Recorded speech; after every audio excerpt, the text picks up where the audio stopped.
Welcome back to the Something in the Wilderness podcast. Most times we discuss one specific song, but occasionally we have a special guest or a musician drop by the show. And today I'd consider a special one. Zac Clark's been writing songs since his childhood. He has more than 4 albums under his belt. He's toured as a solo artist, as a member of Andrew McMahon in the Wilderness, and Something Corporate, and he's written music for TV shows and films. Zac's played live shows in all types of venues, from a cruise ship to Red Rocks to possibly your own living room. I've had the chance to catch Zac live at venues across multiple states since 2021 when I first discovered his music. My most recent show was in Columbus, Ohio at a house show, where I got to catch up with Zac, and I was grateful that he agreed to drop in today to talk about his career and his music. Welcome to the Something in the Wilderness podcast, Zac. Thank you for having me. Here we are. Wanted to call this an introduction to Zac Clark, but I have a feeling that anybody who'd listen to this podcast probably knows who you are. So, but maybe we can add some things to that, though. Maybe we can add to the things that they don't know. So this is just a conversation with someone I've been looking forward to having a conversation with for a while. So you and I met very briefly years ago. So the year was 2022, and it was at, you may or may not remember this, you meet a lot of people out on the road, but it was the Hello Gone Days tour stop in Cincinnati, and you noticed my t-shirt out by the merch booth, and it wasn't an official piece of merch. It said McMahon Carrabba 22, kind of like a presidential, vice presidential. I remember that shirt. Yeah. I remember that shirt. You put McMahon as the president and Yeah. Carrabba as vice president. That's interesting. It is an interesting choice. I didn't make it, but I did purchase it. It was to benefit the Dear Jack Foundation. A girl Oh, I was making see. them and selling them. And then in turn, I regret it to this day. I actually then auctioned it off to somebody else and made money for Dear Jack Oh, wow. in turn. But I no longer have the t-shirt. So, but it was a fun t-shirt that I wore for a couple of years. I'm sure you can find another one. That is a great one, though. Those are two of my favorite people for Yeah. sure. They both have their great merits as head of state and vice head of state. Sweet and outgoing and great leaders in their own rights, in their own particular ways. Oh, I like that. Yeah. I guess we could have gone either way, right? With the Vice and the Prez, but yeah, I mean, Chris shared it on his Instagram, so he must have liked it as well. So I appreciated that. And the girl selling them appreciated it too. I guess she sold a bunch after that point. So that, Amazing. that was cool. I do remember that though. I remember that show in Cincinnati. I stayed at the same hotel right outside Cincinnati on the other side of the river as we did that night, and I was kind of reminiscing about that tour because it was the first time we'd all been on the road together in man, over 2 years. I would say probably more like 3 years at that point. It was the first time really most of us had done anything other than be kind of sequestered and you know away for a Yeah, little while there. that's right. So Because you didn't do the Three Pianos tour in the fall of 2021, right? With well, I did, but you did. I opened the Oh, tour. you opened that tour. Yeah, I didn't make any of and I those was dates, so I that missed makes that. sense. There was some shit going down. I was contained. I was in my bubble, my Sprinter van bubble, and taking things very sincerely and seriously, but also I couldn't turn down a chance to kind of plant a flag in the proverbial sense in that moment in time where it was like, all right, cool. I'll put on a couple of masks at once and show up to the venues and sing my 40-minute set and then put the masks back on and duck out to the van and so on and so forth. And it was a trippy way to put a record out, but that was the choice that was made. I That's couldn't right. unmake it. I was like, I want this record out now. And I'll tell you, most people that I knew were like, don't do that. Don't drop a record in 2021 with during a pandemic, right? Yeah. And I was like, I wasn't ready for any advice, I don't think. Yeah. Well, yeah, I did miss that one, but I've seen you open several other shows and various other venues around. I guess I forgot that detail that you opened the Three Pianos. The reason I didn't go, actually, you guys played, yes, several places around Ohio, and I was going on the Rock Boat that year, right? Which Yeah, you were on as well, gotcha. and No, you weren't on that. I skipped that rock boat because I was making I was recording and writing a song for Disney for a show, so I Oh, had to okay. stick back. I was invited. I wasn't invited to play, but I was there was an extra cabin for me, and I regretfully had to. Well, I can't regret it because it was just you got to make a choice, one of them or the other, and one was do this beautiful thing with my buddy at Disney, or do this other beautiful thing that was more going to be me hanging out on a boat and not really working, which is fun, but That's fun. I there was work to be done, so I had to stay on land and record a song, which was great. I got to. Yeah, I could definitely Yeah. respect that decision to someone wants your art. Yeah, you're there, you're ready. So most people, a lot of people listening to this show, I should say, would know you maybe from Andrew McMahon in the Wilderness, know you as a solo artist. And then I gave a quick bio here at the beginning, but how would you describe yourself as a solo artist? Mm. How do you kind of put that out there as, as your persona as a solo artist? To be honest with you, Steve, I'm fond of calling myself an amateur metaphysical anthropologist masquerading as a musician, or at least making my way under the auspices of being a musician and sharing writing songs and other kinds. I'm a more and more as the years go by, I'm just a curious guy who really loves being around people, who Hmm. loves the feeling of the miles whizzing by on the road, and the terrain changing and the air changing, and observing and thinking and wondering and writing and translating and then sharing that. And you were there for the other night, that experience of the experiment of alchemy, when there's two people in the room, or there's 200 people, or 20,000, or you know bless us everyone. I'd love it for it to be one of those 200,000 Sure. crowds at some point. Yeah. But I just love the experiment more and more. I love the experience. That was not the case when I was much younger. I wanted to make a record. I wanted people to hear the record. I wanted the record to be great. I wanted it to be perfect, you know? And then you get all mired in that quest enough times. And hopefully for any of us, God help us, it's once is enough to get mired in it.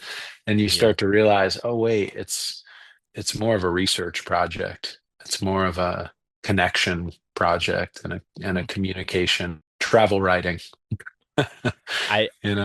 I've never heard it described that way to what I perceive to be a musician and a songwriter, to describe themselves as a, you said, medical metaphysical anthropologist, right? Amateur.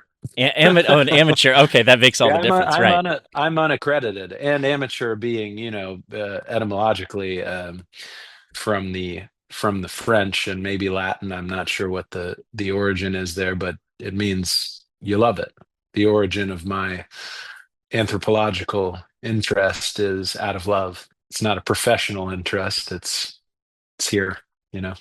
Yeah, hearing your stories while watching you live and even talking to you right here, I can tell that you love to travel, play your music, meet people. You mentioned connection as well.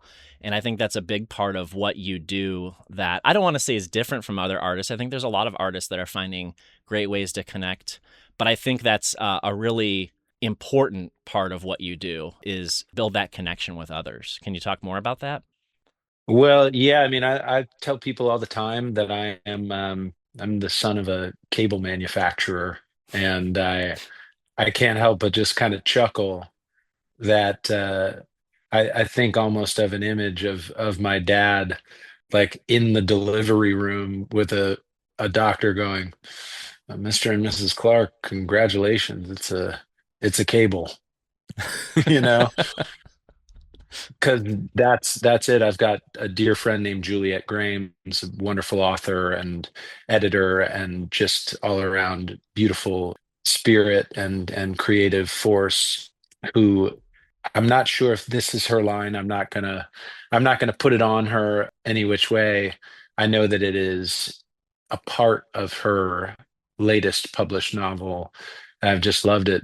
But the one of the lines is "Be the wire," and I really think, growing up as a guy who plugs things in to get them to make sound and transfer that sound to something else, a guy who loves to read and to listen to music and to go, well, how does that work? Or how would I say that? Or how do I pass that on to another person? Or, having conversation. I want to be the connector. I had a buddy in town last night who a lot of people we've seen his work. I've lived in his work. I've been a part of his work a lot. My friend John Morris of Brooklyn, New York, was here in Nashville, and we were just talking about work, past, present, and future. And he's designed and creative directed a lot of our wilderness shows over the years, and we're both kind of chuckling and connecting on the idea that we both love to connect. Hmm. And sometimes it's not, most of the time it's not like to any tangible or temporal gain that you can see. You Hmm. just get to be like, oh wow, by being the go-between that brings these two people together, sending that text that says, hey, it's Zach connecting Steve and Chris, is the greatest thrill of my life. Or to know that, like, a lighting designer that I ran into and met for the first time with dashboards, front of house guy out in the walking trails near my house one time. The next night, I got to introduce her to my friend who tour manages and plays with Ben Folds, and then boom, she was on the road with them. Very cool. Those things I'm like, wow, that's that's the thing. Or, in the case of what we did the other night, the idea of sitting in a living room with people who are ostensibly strangers, but we're connected through this intimate act of creating and sharing art that not everybody does authentically, necessarily. Hmm. There's a Agreed. spectrum. Who knows how well any one of us is doing at any given point, as we are prone to hide even from ourselves. True. But I think no one's really a stranger if they connect with you through this intimate kind of medium. They're a bit of a, if not a total reflection of some part of you. And so these folks, Melissa and Michael, that hosted us all the other night, wow, I think the world of them. And I'm like bowled over by how that show went.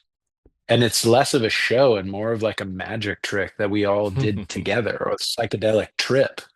We might as well have been in like white gowns sitting on Southwestern print blankets. And, Yeah.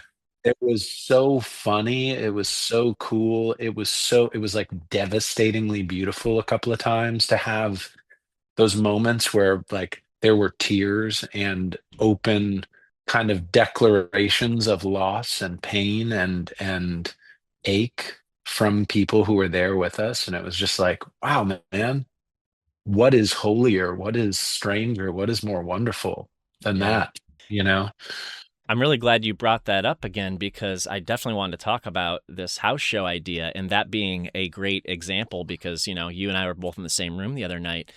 And you're right, that connection, you and I spoke about it afterward, was incredible to see in the room when you played this specific song, especially, and it kind of evoked something out of several people. And that gave an opportunity for people in the room to share.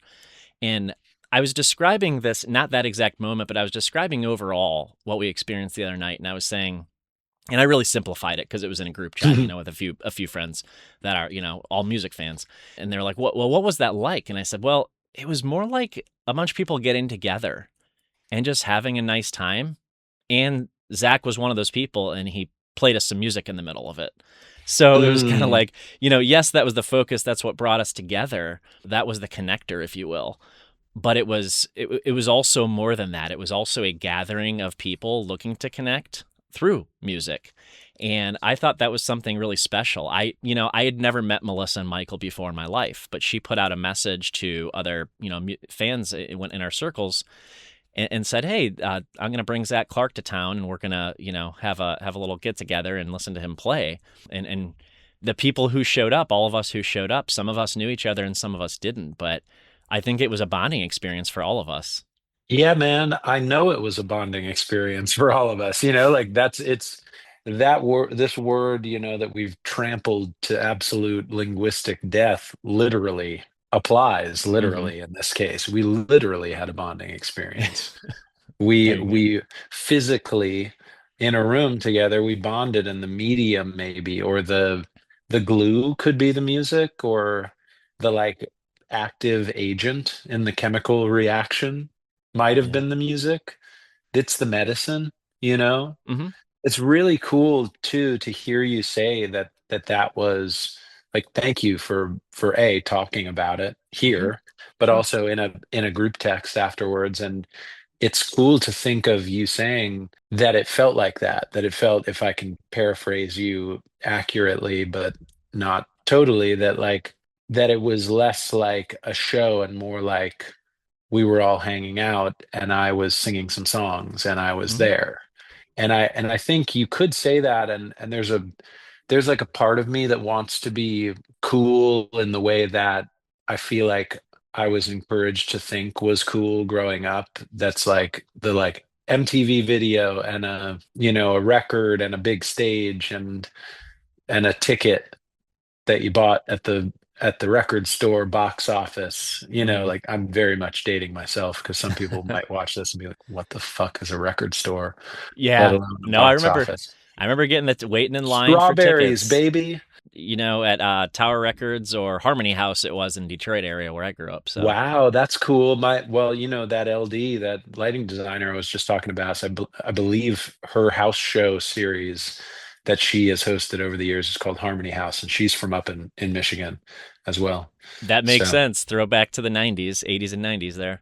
I guess what I was trying to say is that there is that part of, I think, me as a listener, me as a fan, growing up and looking up to bands and artists that I wanted to go see, and I wanted to know how they did it, and I wanted to be friends with them. I felt connected to them. Hmm. That I'm like, I hear you say that, and there's this part of me that's like, yeah, but shouldn't I be like, yo, what's up, Columbus?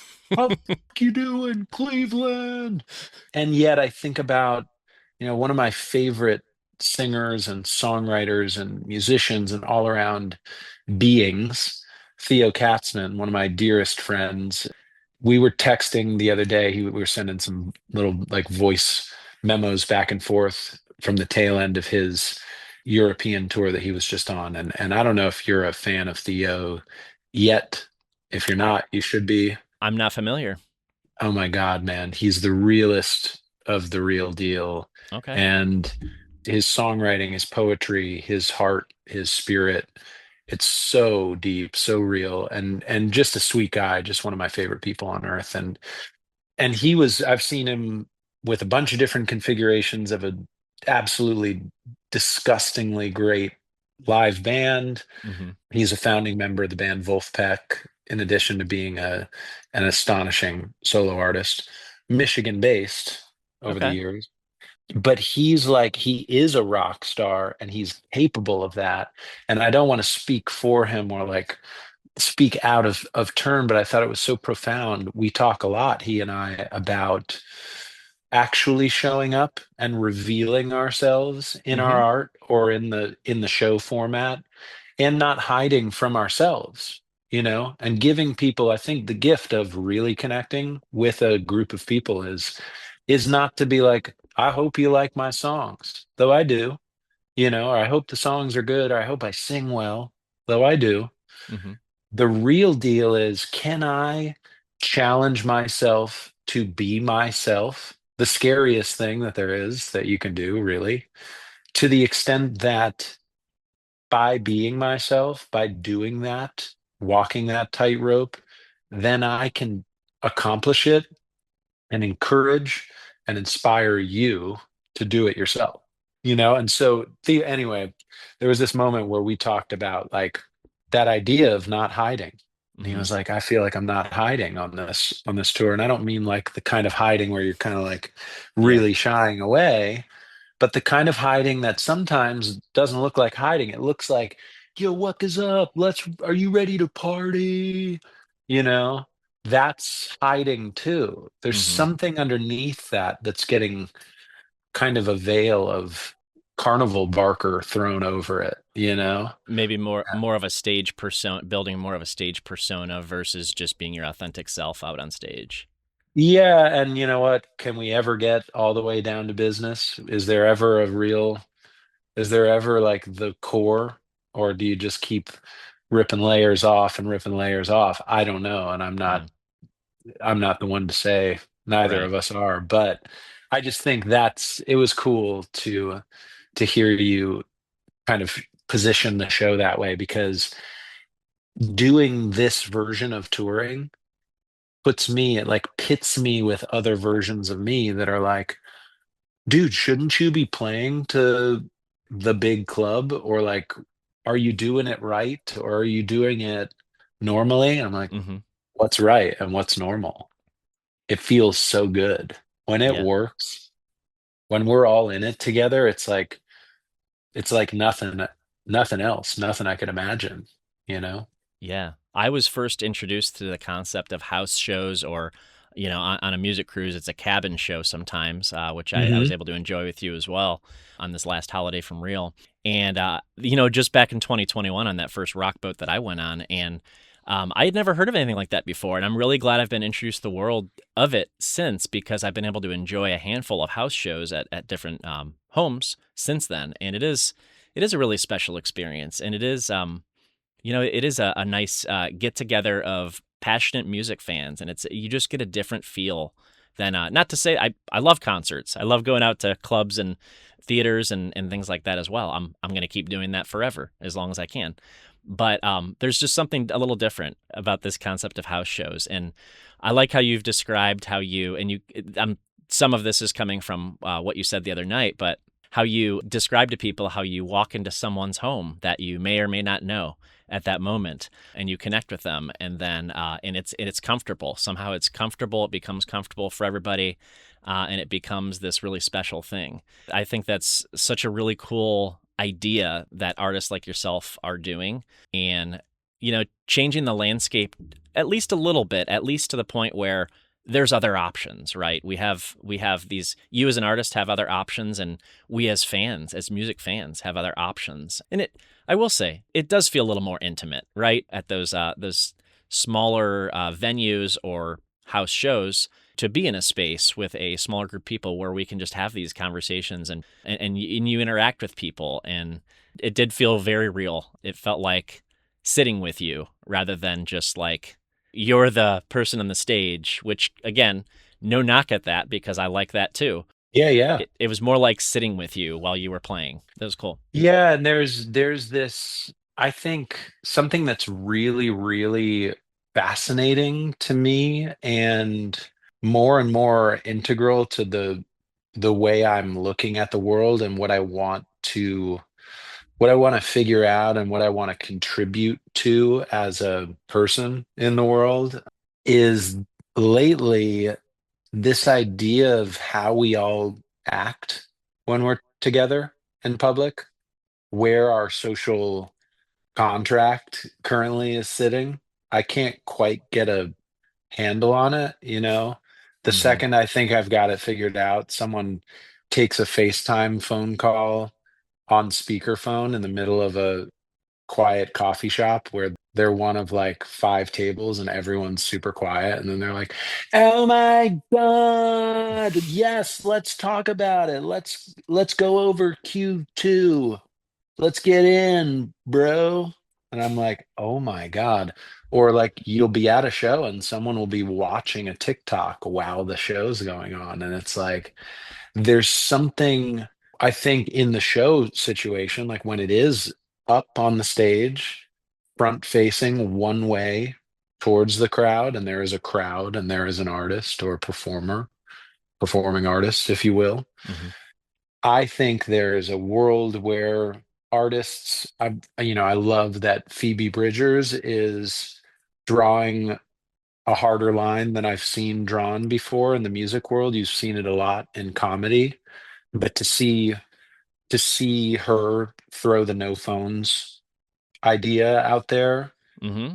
and just kind of leave it. It's just like that's what's happening. Yeah. Figure it out. Yeah. Kindly, of course, You gently, kindly, but like, Yeah, I mean, you get to choose whether to go to a Phoebe Bridgers show, but if you choose to go to a Phoebe Bridgers show, it's going to be without your smartphone. and I think it gives us a sense of we can be there and just be there. And we get, we have an art cinema here in Nashville that I love dearly called the Bell Court. And it's one of the few movie theater experiences I've ever had where I think only once in the years that I've been there have I seen someone take out their phone. And it was disturbing to see someone take out their phone because it's such a contract, an unspoken contract there that Mhm. like you will get asked to leave. Someone will probably see you if you pull your phone out. It's so distracting to the experience. Mhm. And we can like, I don't know about you, but if I'm watching a movie at home or I'm watching a performance, a live performance, but I'm not there, I can do whatever I want. Mhm. I could be cooking a meal and texting with a friend and like getting dressed and trying to write something on a pad of paper and then we try to comport that multitasking culture into the world and it's like oh man it really or for me I just lose the thread of the movie and stop watching Yeah, you know I've been and there. Yeah. and it's so beautiful to like consciously enter a less conscious state, a subconscious, like greater consciousness state with a group of people who are all focused in the same space on the same thing. And yeah, so I think when you go into someone else's home, there's this added benefit of like grace Mhm. that we're all gonna really be kind to each other. Like, I mean, I'm not gonna blow up her spot, but I think you and we can just say here for the sake of the general gist of things, man, there was a woman there the other night who I've known for years through shows who shared something so vulnerable that's not, a lot of us have experienced it, and if we're lucky, all of us will experience it at some point but it's a matter of life and death. And she felt comfortable not only being at the show in the midst of a personal turmoil, but sharing it with a group of people. And you wouldn't do that if you were in a room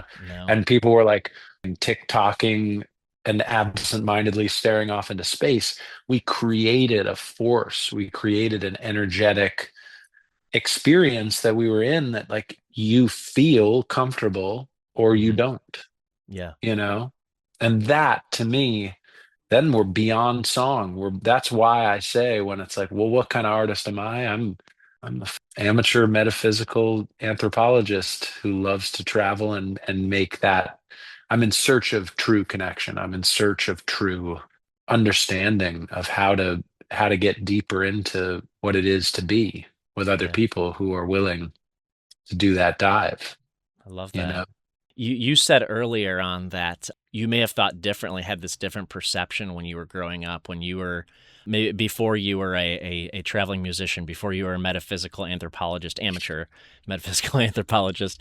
Before all that, you talked about, maybe, and you alluded to this, if not outright said it, that you were maybe inspired by something you saw or experienced or music that you were listening to.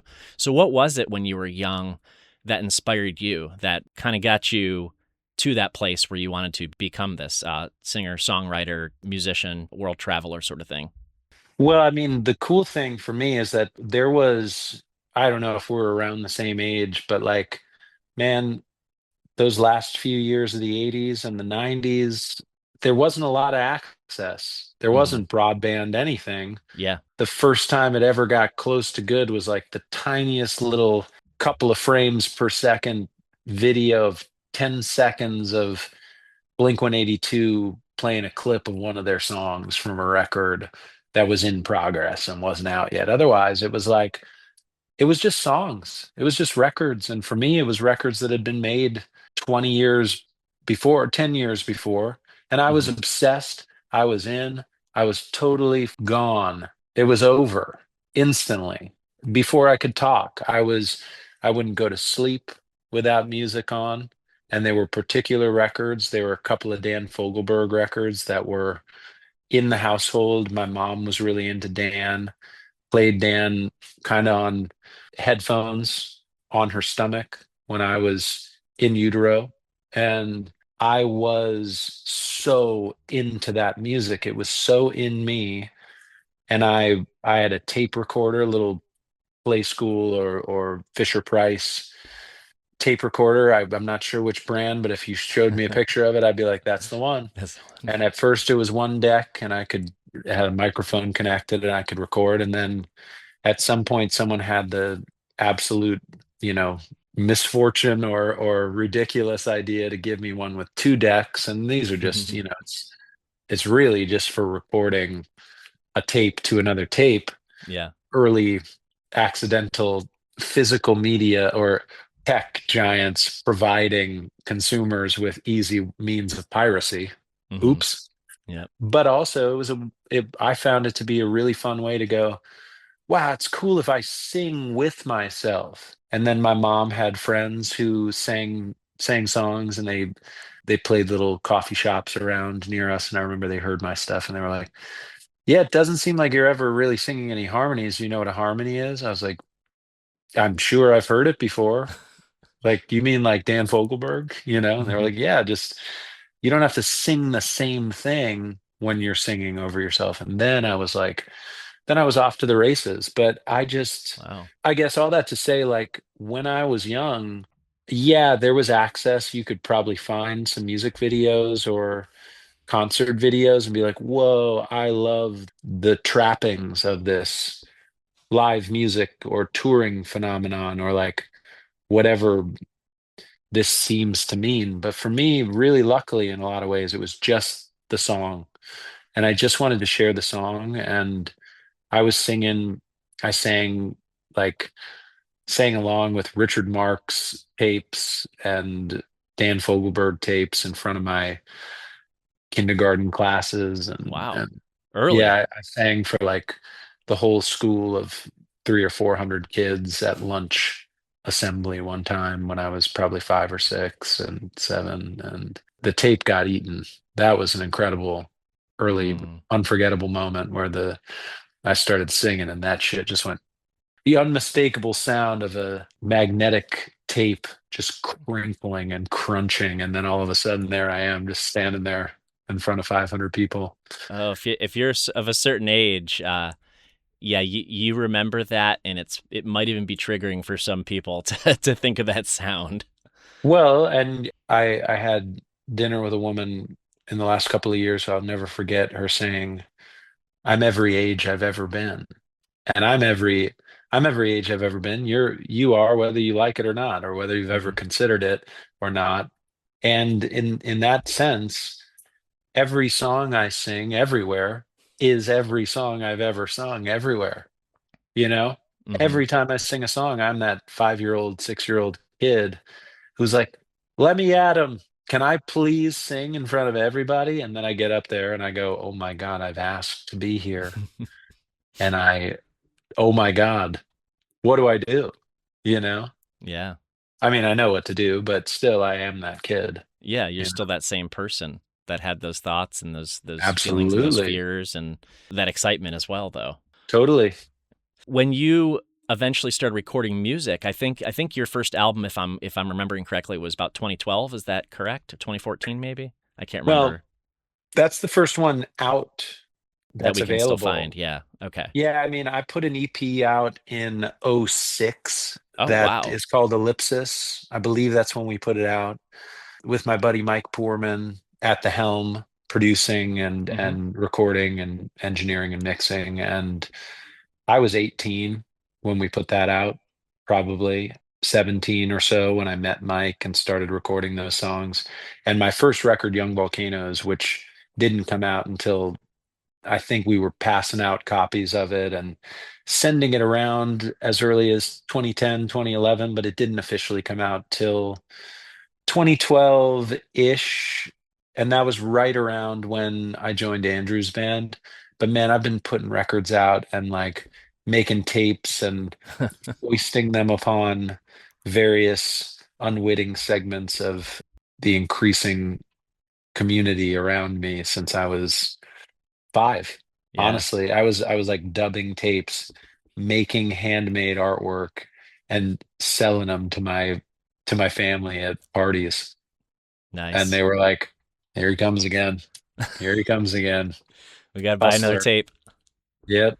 And eventually it was CDs. And you mentioned Andrew, and we were talking about musicians that inspired you. I remember when Something Corporate came back together to tour a couple years ago, and you were on that tour, and you were in the band. And I can't remember if it was Andrew who said this or you said this, that you were a Something Corporate fan Oh yeah. before you even met Andrew. Is that right? 100%. Yeah. Okay. Yeah, I remember that. I vividly remember the night that I first heard something corporate on a CD that looked like a pizza in a jewel case in a miniature pizza box that was a little drive-through records promo sampler Yep. that my mom acquiesced to buying for me during a Christmas shopping trip in 2001. And time does what time does, and memory is not a perfect recording device. But I remember seeing a music video on one of those like little TVs up at the mall at one of the stores of River City High Oh that yeah, night Bobby's band. and buying that CD and hearing that CD and really honing in on the two Something Corporate songs that were on there. And I remember I've told Andrew this a bunch. I remember my mom being like, "Hmm, these guys sound a little different than the other guys.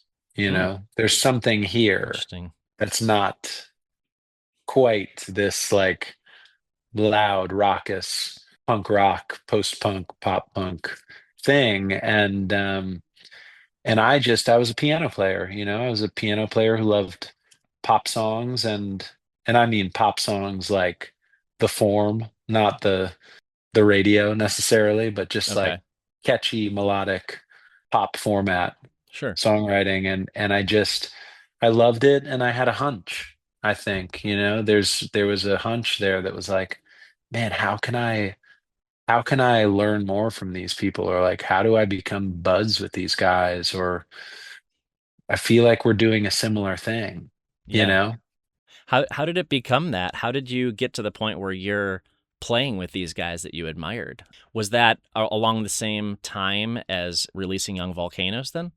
Yeah, I mean, I went to shows from like 2002 on, I believe. I went and saw them at like a Warped Tour in Arizona, of all Hmm. places, when I was 15 or 14, 15 in 2002. I saw him at the Webster Theater in Connecticut, and we crossed paths. I certainly am not going to deny putting a burned demo CD in the tip jar at the merch table at some point. Sorry to the whoever was managing the merch ship for something corporate at that point. But yeah, I actually met those guys. I met Andrew and the Jack's Mannequin crew right around when I was making that first EP with Mike Porman because Mike played in a band called Hot Rod Circuit, and Hot Rod Circuit's other drummer and bass player came to play on some sessions around that time that turned into part of what became Young Volcanoes. Yeah. And also, they became a band that I joined. And that drummer, Dan Duggins, he grew up friends with and road comrades with Bobby and Jay Hmm. and John, the original other three of Jack's Mannequin, Jax, yeah. and or some of the original moving parts of that project. Hmm. And yeah, I mean, I was pretty no bones about it. I just want to meet these guys. Yeah. When can when can when can we hang out? And I eventually, someone made the intro. It was Dan. Dan made the intro Okay. remotely. I was playing a show at a college in the DC area and met the guys, and I can say quite simply, I just kind of kept going, "Hey, it's Zach. Hey, it's Zach. Do you guys want a fifth guy in Jack's Mannequin?" And Andrew was very polite and kind every time and was like, "No." You know? So, and that's something that I don't know if I knew that about you. So you played with Jack's Mannequin at times, or Later, later on? we Okay. we did one tour when it was like the 10-year anniversary Oh, you were of on the of 2016 everything 10 everything years in in transit. transit. Yeah, we did. Gotcha. Yep. Okay, so you've toured with all three of Andrew's bands then. I didn't realize. I didn't pick up on that. Okay. But yeah, that was something I just kept asking, Mm-hmm. and we just kept hanging out. I just looked up to those guys so much, and I would show up with a bunch of Vermont beer. I'd like Mm-hmm. show up with like three or four growlers of beer and just be like, let's hang out. you Yeah. know I'd see the show and hang out with those guys, and I loved them as people, and I just wanted to be a part of what they were doing. And I think I wanted comrades that I hadn't been able to find growing up, that were making like what I felt to be authentic art, authentic, soulful, poetic work that was also pop music, that was catchy and fun and that people liked. And eventually you and Andrew did some songwriting together, and I know a song on one of your albums, Mountains, and I may not know all the songs that you guys have written together, but I'm going to name a few. You guys wrote Mountains together, right, for one of your albums? Is that No, actually, we didn't write that one together, but he no? Andrew did sing on a version of it Oh, okay. when I we actually thought yeah, he we co-wrote that. nope, but I mean he was instrumental in pushing that song out into the world, and I'll never forget playing that for him for the first time, because Mm-hmm. I wrote it for a movie that did not end up getting made, and I demoed it out, and we were rehearsing, and I played it for him. I remember he like held the phone up to his ear and he was like, "Can I play this for my managers? Can I send this to a few people?" And Mm-hmm. it was a really cool moment for me Yeah. that extended into him really giving me a part of the stage, you Yeah. know? Well, that's a great song, and I'm glad you corrected me on that because Oh yeah. I might have made a fool of myself later on saying on the show that that they wrote it together, but A, now f- I a know. fool a fool who persists in his folly may Yeah, become wise. now I'm just a little bit wiser. Yeah, and it's all good, I think the first thing we ever did together was a song called "See Her on the Weekend," Okay. and that was pretty magical. I mean, that management group. I just strolled up from my little place on Sunset Boulevard to a friend's like Memorial Day party or Labor Day party. It was some Mm-hmm. excuse to stop by the liquor store and pick up a really ludicrous amount of beer and drink some of it in the afternoon. Right. And I had this magical moment, just one of those, really for me, an archetypal Los Angeles moment in the early 2010s, where I walked into this liquor store just to get it was probably a 24 pack, if I'm being honest. And there was one more guy in there, and I looked across the way and I was like, I know that guy. Where do I know that guy from? And it was Jonathan Daniel, who's one of the owners, heads of Crush Management, who had just started working with Andrew. Mm-hmm. And he's just this legendary, amazing, amazing music management wizard. I mean, it's just impossible. I'm kind of like lost for words as to how to describe him, because he's so special, and he's done so much and kind of masterminded a lot Yeah. that we might not even know about. And I just remember, of all the places to stop and of all the days to stop there we were in this liquor store, you know, and we said hello, and then we both paid for whatever we were buying, and then we ended up at the same party. Okay. Same friend, same party, and we had this beautiful conversation with a bunch of friends, and but he and I had a really great chat, and I really voiced my support in a way that I continue to whenever Andrew comes up and in conversation without Andrew in the room. I was Mhm. like, I want my friend to win. And I don't mean win like there's a zero-sum game afoot, but like I want him to really be himself and to have people really love it because I Mhm. know he's this close Yeah. right now, you know? And I really have a good feeling about it. And I walked back to my place, my phone buzzed and it was Andrew. I was like, "Hey man, I was just talking about you." He was like, "I know." I was like, "Oh." He was like, "Yeah, yeah, Jonathan called me." And he was like, "He thinks I should send some songs to you and see what you think." And so he sent me a bunch of sketches for that record Mhm. and I really dug See Her on the Weekend.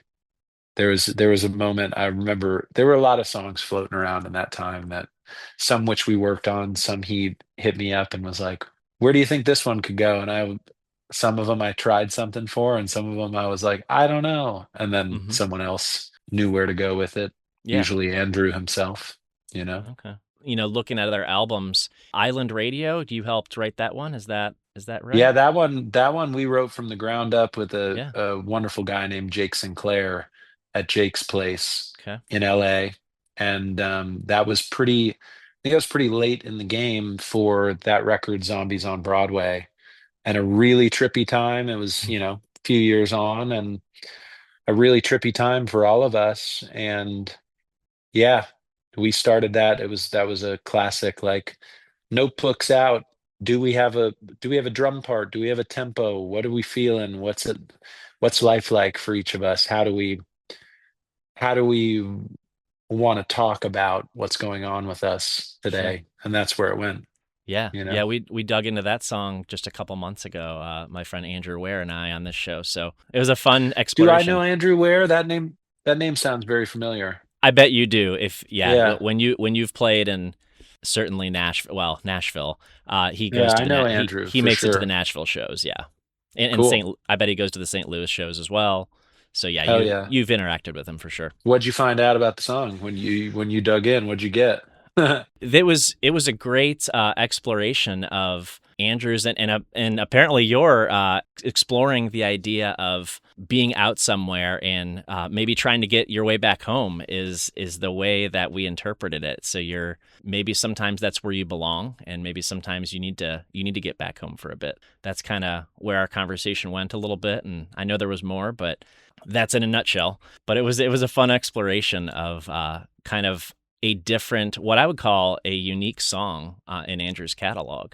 It's a trippy one, right? I mean, Yeah.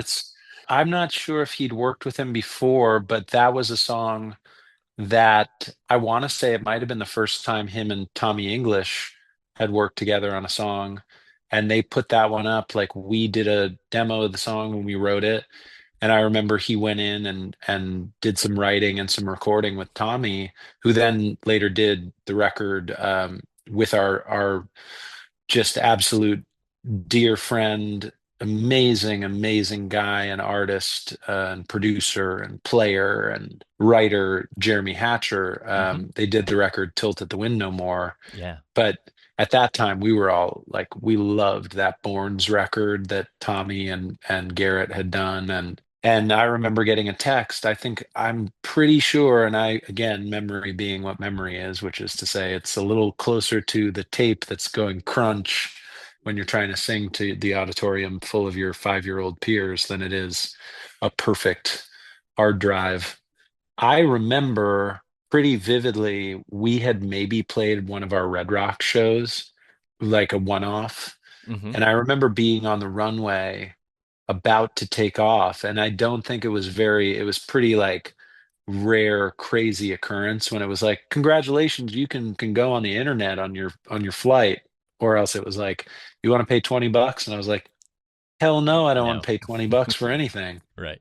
So the plane's kind of getting ready to go. And I remember getting a text from Andrew, and I maybe had stayed an extra night in Denver, and Andrew was in the studio with Tommy.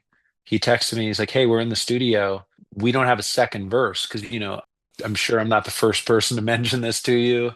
A lot of us, I heard someone talking about it. It's a great song. I forget what the song is off the top of my head. I'll think of it, but someone talking about a song that they had written. recently where it was like, you'll notice that I sing the same words in verse two because you just got to put something there. Or in my case, a lot of times the verse two is empty until it's suddenly like, is the record done? And sometimes you're like, oh my God, it's like 2 years later. The guy who wrote verse two is no longer present because Mhm. I'm different. Yeah. But I'm also that guy. Do I talk back to this guy, like, Yeah. or Okay. do I fix the first verse? But anyway, there was nothing for verse two for that song. And I wrote that verse because Andrew goes, hey man, Tommy and I are kind of working on this song. It doesn't have a second verse. And if we don't have a second verse, it's off the record. Like we're just going to move on and we'll just finish the record without that song. Mm-hmm. And I'm like, plane's about to take off. I got no internet. And I wrote that second verse, texted it back to him. They cut it. And when I landed, they had the song done. Wow. Yeah, yeah. That is a really cool fun fact. That's kind of wild. So you were inspired in that moment enough to knock that out, so to speak, and send it right back to them. And does that happen often with you when you're writing songs? Is that like a normal occurrence? It just kind of comes out of you? Yeah, I mean, sometimes the stuff like some of that stuff was like in me. I heard Jeff Tweedy talking about this recently, and it resonated with me that like songs are a container for, and I'm paraphrasing him, saying it in Sure. in my own way, so I don't want to put it on him, but I also Hmm. want to acknowledge I felt something from him when he said it. But like songs are a container for stuff that you've figured out along the way, little mantras or questions answered or tools for survival is Hmm. another way to put it, I suppose. Okay. And for me, I'd often thought of like growing up in one corner of the country, but really loving the opposite corner, the Northeast and Southern California, and also missing family while being in one, or being in a long distance relationship of one type or another. And it's like if I could only fold the map, you know? And so Yeah. that was just kind of in notebooks. It's like we wouldn't have to go anywhere if I was already there, or if we could just physically fold reality, then we wouldn't have to take this flight. But I was sitting on a flight. I was like, every day is another flight, but all that stuff was kind of like, I'm just sitting there on a flight trying to finish the song so that it goes on the record. I'm so glad you said that. I love that lyric. If we could fold the map, yeah, that is kind of what I took from it too. So I guess we were on the right track with that. That's so cool. I love that concept too. I mean, it's just I read a lot of a little bit different than what you were saying, but I read a lot of sci-fi, fantasy stuff growing up and things like that, and just like this idea of like jaunting or teleporting or transporting somewhere whenever you want to, or would be a beautiful thing in that way. Oh, would it, Steve? What if I told you that we're doing it right now, dude? You're in Nashville right now. Oh, and you're in Columbus, Ohio. So I guess we are. So I do want to talk about your upcoming music. So you've mentioned that you've been working on some new songs for a while, and you mentioned it the other night at the house show. I've heard you mention it at shows as I've seen you this past year. So tell me about that process. What's that process been like, and what's it? How's that going? Great question. How much time we got? No, How much time do you have? I, I just was telling someone today, I forget who it was. I've been up since I woke up at 5:30 this morning to bring my buddy to the airport, Oh, and went straight to a couple of different coffee hangs, and I was telling one of my friends who I hadn't seen in a while, I am just right now trying to get out of my way.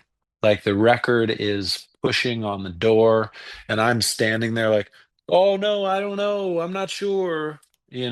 I've torn this thing apart a couple of times. It's been a few years of writing and recording, and I like to write and record at the same time historically. okay. And these last few albums, it's a tapestry of, hotel room recordings. Sometimes some voice notes are mixed in there, and Mm-hmm. and this one really, it was the first time I'd ever had 20 5 songs or so, just like sitting in various states of build and disrepair. Some of them didn't have a second verse, like I mentioned, Yeah. some of them still don't. Okay. And at a certain point, there was like, okay, what is this record going to be? Is it going to be this like 20 plus song, sometimes meandering collection of songs that their connective thread is that I wrote them all in the course of a few years?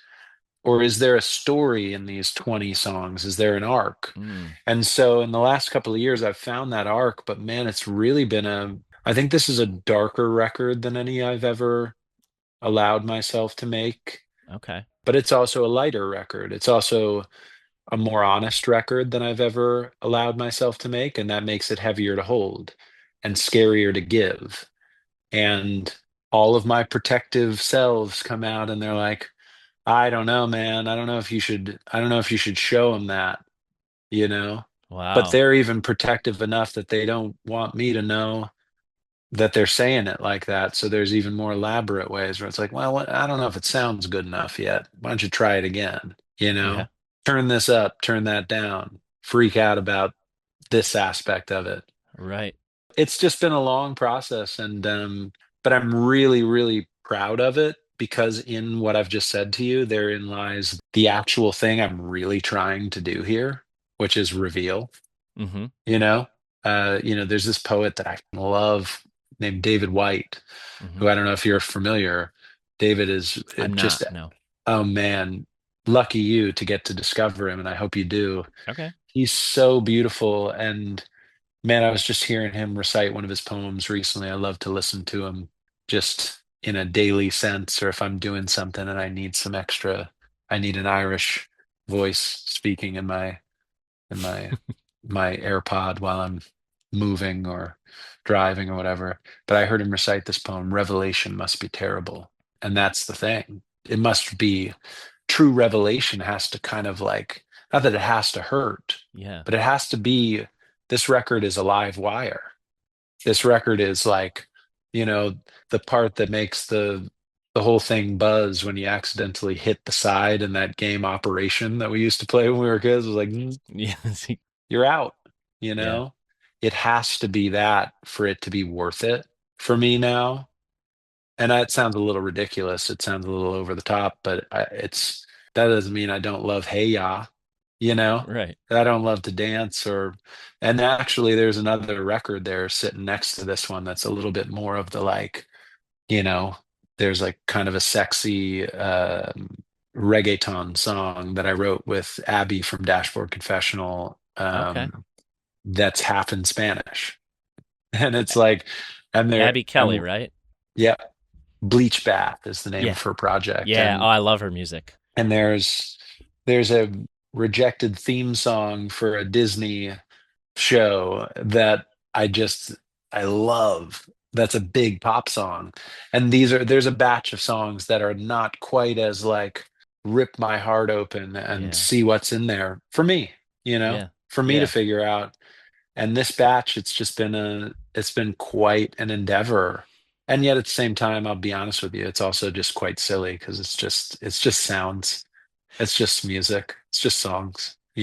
When you say batch of songs, so are you referring to all of that, the whole like the darker stuff that you're thinking about, but also these other ones that you just mentioned as well?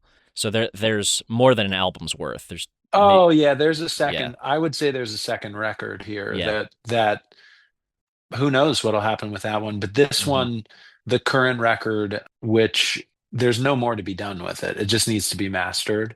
Mhm. It's mixed. It's 10 songs, although it might end up with 11 tracks Okay. because there's a bit of a build up at the beginning that is its own thing. Well, I hope we get to hear it soon, but I know art takes time, and I know there's you talked about this the other night at the house show as well, that sometimes it's also figuring out a place or way to bring it to the world, to reveal it, to reveal yourself, if I could paraphrase what you said earlier. Yeah, man, I think I said it the other night. There is a moment here where I simultaneously want this to have a more concentrated and intentional and knock on, I think that's wood, a bigger, wider spread release than Mm-hmm. any of the other records. And I want to turn over every stone to make that a possibility. And at the same time, I just want to send it to the people that I love and the people who have done what you guys did the other night in bringing a group together and supporting me directly by having a show like that. I would love to find a way to send it to everybody and have us band together in that way where it's like, I don't know about you, but like I'm a little ashamed to admit, but I think it's okay. I think it's worth admitting. I definitely had one of my favorite records ever, Rockin' the Suburbs by Ben Folds, a little in advance. I can't be the only one. Mm-hmm. It was there and I listened to it. I wore it out, dude. And then I was right there on the 11th of September that year, buying a copy of that record, man. Mm-hmm. And I wore it out again, and I think there's something legit about that. Like, I want that. Yeah. I want people to have it as like a burned CD almost, or a link that can be listened to, but then also like, you want the record? Do you want the thing? Do you want Mm-hmm. an object to Yeah. connect with it? Hell yeah, With the you know? artwork, yeah. Yeah. Yeah. Where does this take you next? So you had two house shows over the weekend, and I know that you have three pianos coming up with Andrew McMahon and the gang in August. But between now and then, do you have other house shows lined up? Are you looking to book more? Yes, and yes. My next trip, I get to be here in Nashville for about a week, and then I head out to Denver, Colorado area to a town called Frisco on the 11th of July to play. It's kind of an exemplar of the exemplar. I don't know which one's the correct pronunciation, but let's say it's one of those. It's an exemplar of the idea behind this home run tour, this kind of like, I imagine it to kind of be never ending Mm-hmm. the way that I want to be touring, where this amazing woman who was on one of those cruises with us in the last year and saw a few of those shows, reached out, and we had a deep connection about one of the songs in particular. We kept in touch, and she said, "Hey, can we make it work that you could play this event? I work for the town. Can you play this town event?" And it's like, yes, dude, that's exactly what I'm talking about. Mm-hmm. I don't know what it will be like exactly, but I know there's a couple of other artists playing, and I know that I'm going to play. We're going to see if we can get it stirred up like we did the other night in Columbus. I'll tell you that. That's now a benchmark for me. I love to hear that because it was, as we talked about, pretty special. And it's funny, you told us the other night that you were headed out to Frisco, and I've honestly never heard of the city until you mentioned it. But coincidentally, one of my friends in my music chat will be there, and he said, "Yeah, Oh, I'm going that's to see amazing. Zach in Frisco soon." And I was like, "He mentioned that the other night. Wait a second, like the stars are connecting here." Come one, come all. Come one, Yeah. come all. I mean, and yeah, it's free. It's open to the public. What an amazing thing. Mm-hmm. Last fall, a similar thing came through where a really supportive guy in the Indianapolis area reached out and was like, "Hey, would you ever want to play a library?" I was like, "Brother, I would live in a library. I do live in a library, Mm-hmm. like let me at it." And Mm-hmm. what an amazing thrill that the library in that area has an entertainment budget and they can bring in artists of their choosing. And then guess what? It's free. Yeah. You just RSVP and you come and it's free. What an amazing way for things to happen. So I'll do that in Frisco in the next week or so. Then I'm up in, I've got some pretty wild travels planned, but there'll be a little more information about this hopefully in the coming days. But some good friends, some old friends, some new friends are putting something special together in Eastern Washington State where I'm going to fly from Los Angeles straight from a rehearsal to go play a quick show in Eastern Washington and Liberty Lake on the 25th of July. And then the 26th of July, I'm going to be, God help me, on a red eye to Boston to go play a private show in Norwich, Vermont. Wow. The following day, Crossing the country. yeah, we're going to celebrate the full moon on July 29th, a couple of days later in Asbury Park at one of my favorite places, the Asbury Hotel there with my definitely my favorite witch. At least, yeah, she's my favorite witch, Sarah Potter, Asbury Park sorceress and tarot master. She has a full moon event that she does every month on the full moon, Hmm. and I'm going to play a set there, and we'll do a full moon spell with a bunch of people. Then what else? Then I've got Weathersfield, Connecticut on August 1st.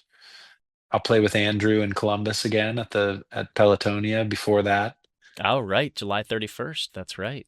Yep. Yep. So that's another one where I'm just kind of like riding the wave, Dashing all over the place here. dashing through the summer, Yeah. and Little Compton, Rhode Island after that. And then the Three Pianos shows come up directly after that, and we have some irons in the fire, me and my bandmate Bobby, for taking advantage of the fact that I think people are going to be congregating around these areas, and we want to be available to that fact that everyone's around, particularly between Andrew's solo show and the Three Pianos shows in Right Philly on.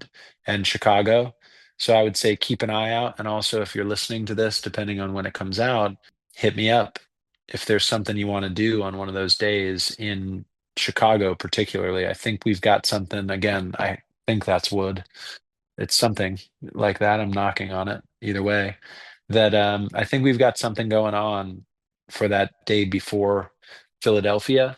Okay. But Chicago, reach out. We're still Looking up for in an the air. We've got opportunity, some right? ideas. Yeah, and Yeah. a way to get us all gathered because I Yeah. know a ton of people are going to be there. Oh, yeah. And I there's will. just, Yeah. yeah, man. Well, you'll be around. And if there's something we can do that gets us all united rather than everyone kind of off in different sectors of the city having drinks and getting ready for the next night, let's all hang out together. Let's Mine as have a, well.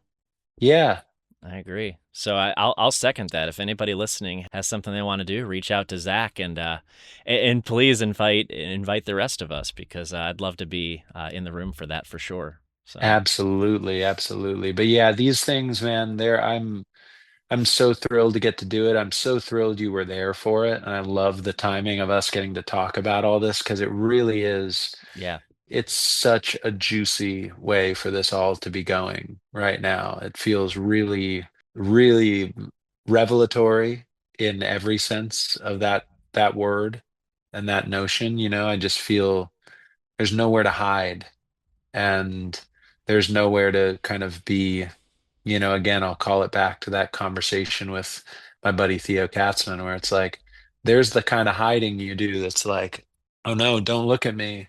But hmm there's that other more insidious kind of hiding where it's like you strut out onto a stage and there's a smoke machine and everything kind of seems like it's in yeah, slow motion and it's all stylized and choreographed. And it's like, that's cool. There's a time and a place. I like theater, you uh-huh. know, but this is really special. Yeah. No smoke, all mirrors, Ooh, yeah. Good you know? point. Zach, as we wrap up here, I really appreciate your time today. This has been very enjoyable, insightful, Same, man. and I think there's a lot of people that'll listen to this that will really take away some things from this.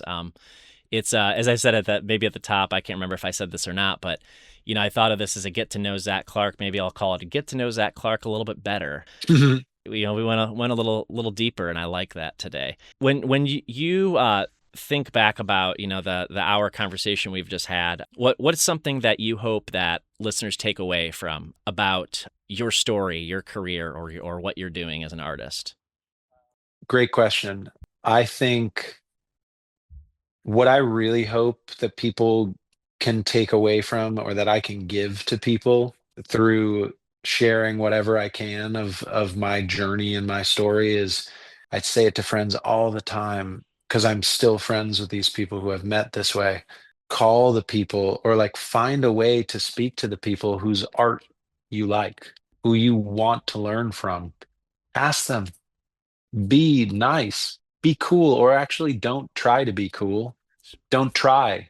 Right. Be you Be who you and are. be honest and ask them, you know, all of my best friends, all of my longest running best friends who I'm still really close with today and who have been kind of the linchpins of me continuing to make music and to tour and to keep growing and figuring things out. I like to tell people all the time we met because someone was willing to say, "Hey, I'm Sid," one of my co-writers and one of my constant collaborators and dear friends, sent me a MySpace message and he said, "Hey, I'm Sid. I like your record that you just put out. And I think you would like the record that I just put out. And maybe we could do some shows together." And we did. And he took me on my first tour that I ever did. And 20 years later, we wrote together and a bunch of other songs on that record. I have breakfast with him and his kids, and then we write a song sometimes.